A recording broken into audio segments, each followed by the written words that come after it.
वैदिक ज्योतिष में सभी ग्रहों और नक्षत्रों की चाल बदलती रहती है।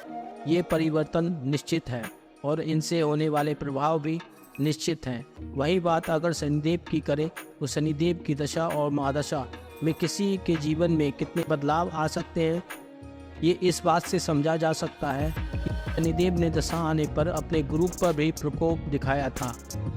आज एक रोचक कहानी जो आपने कभी नहीं सुनी होगी। आइए शुरू करते हैं। एक दिन शनिदेव अपने गुरु के पास गए और कहा कि मैं आपके चंद्रमा के ऊपर से गुजरने वाला हूँ।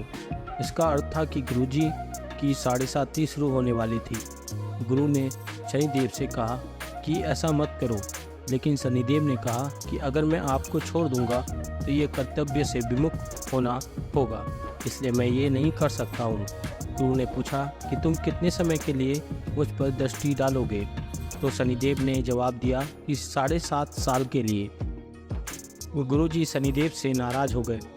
शनिदेव ने कहा कि ठीक है, मैं आप पर सिर्फ 7 महीने के लिए दृष्टि डालूंगा। लेकिन गुरुजी फिर भी तैयार ना हुए।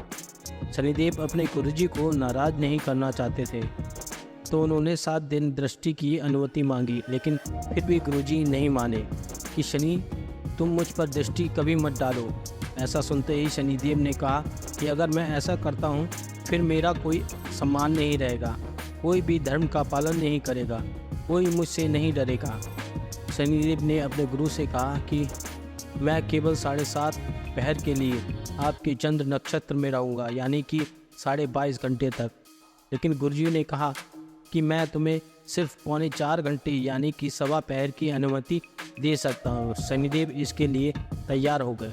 गुरु ने सोचा कि 1.25 पहर तो वो स्नान आदि में ही बिता देंगे, शनिदेव उन्हें परेशान नहीं कर पाएंगे।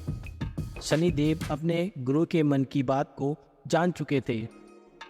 उन्होंने सोचा कि चूंकि गुरु ने अपने मन में मुझे धोखा देने के बारे में सोचा है, तो अब मुझे ये बताना ही पड़ेगा कि मैं कितना निष्पक्ष हूँ।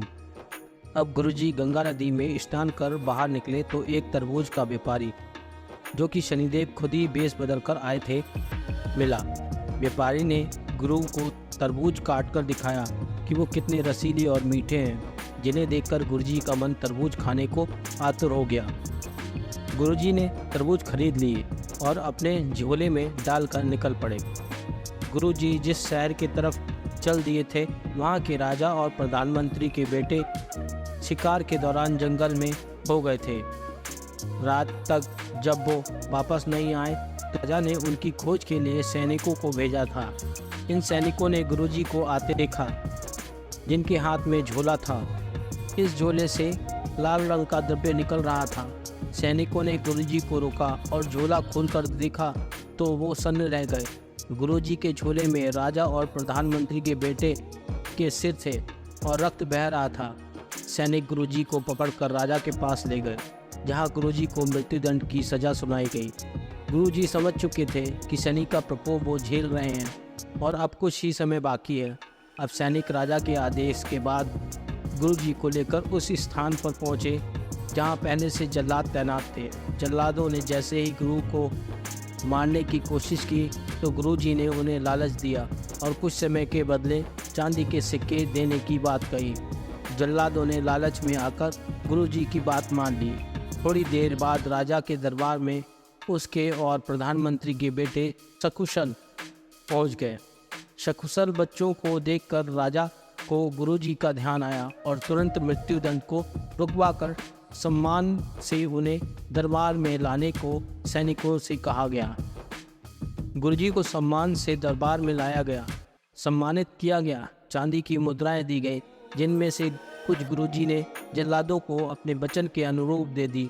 जब शनिदेव की दृष्टि पड़ने का समय समाप्त हो गया तो गुरुजी के सामने शनिदेव आए और पूछा कि आप कैसे हैं। गुरुजी ने कहा कि जब सिर्फ 4 घंटे में मैं मृत्युशैया पर पहुंच सकता हूं, मुझ पर कलंक लग सकता है, तो फिर आम लोगों का क्या होगा, जिन पर तुम 7.5 और ढैया लगाते हो। गुरुजी ने शनिदेव से वचन लिया कि इतना विचलित किसी को नहीं करोगे। इस पर शनिदेव ने कहा कि मैं वचन देता हूँ कि अगर मेरी दशा और महादशा में किसी ने अहंकार नहीं किया तो मैं भी उसे परेशान नहीं करूँगा, लेकिन अगर किसी ने अहंकार दिखाया तो उसे दंड दूंगा। दोस्तों, अगर आपको ये कहानी अच्छी लगी तो आप कृपया इसे लाइक करें, शेयर करें और हमारे चैनल को सब्सक्राइब करें। धन्यवाद। आपका दिन शुभ हो।